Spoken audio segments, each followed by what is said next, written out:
प्राचीन काल की बात है। भारतवर्ष में कपिलवस्तु के पास एक शांत और सुंदर क्षेत्र में भगवान बुद्ध अपने शिष्यों के साथ विचरण कर रहे थे।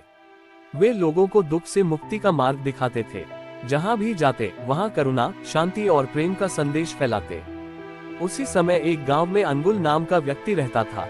वह स्वभाव से अत्यंत क्रोधी था। छोटी छोटी बातों पर गुस्सा हो जाना उसकी आदत थी। लोग उससे डरते थे, उससे बात करने से बचते थे। उसका मानना था कि क्रोध ही शक्ति है और जो गुस्सा करता है वही शक्तिशाली होता है। जब अंगुल ने सुना कि भगवान बुद्ध उसके गांव के पास ठहरे हैं, तो उसके मन में क्रोध और अहंकार जाग उठा। उसने सोचा, ये साधु अपने आप को बड़ा ज्ञानी समझता है, मैं इसे अपमानित करके दिखाऊंगा।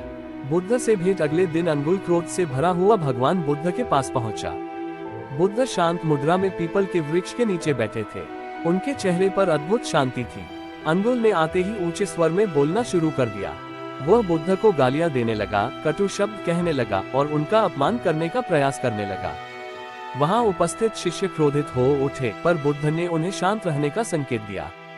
भगवान बुद्ध बिना कुछ कहे, बिना क्रोध किए, सब कुछ शांत भाव से सुनते रहे।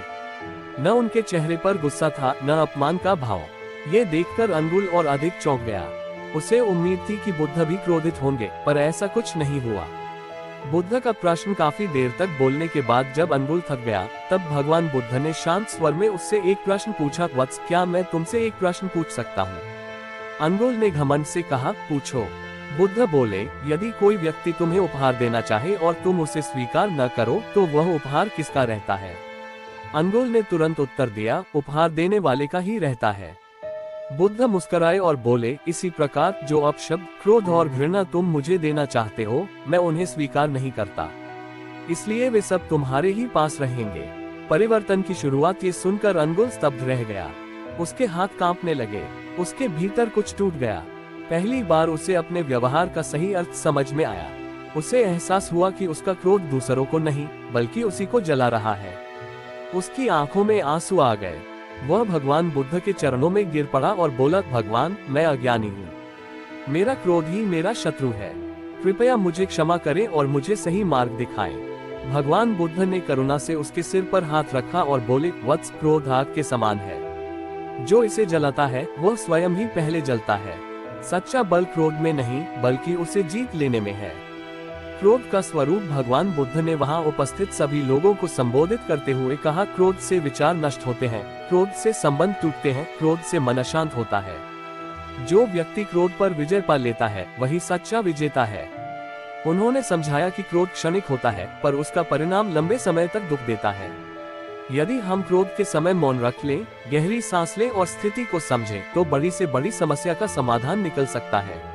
अंगुल का जीवन पूरी तरह बदल गया। उसने भगवान बुद्ध को अपना गुरु मान लिया।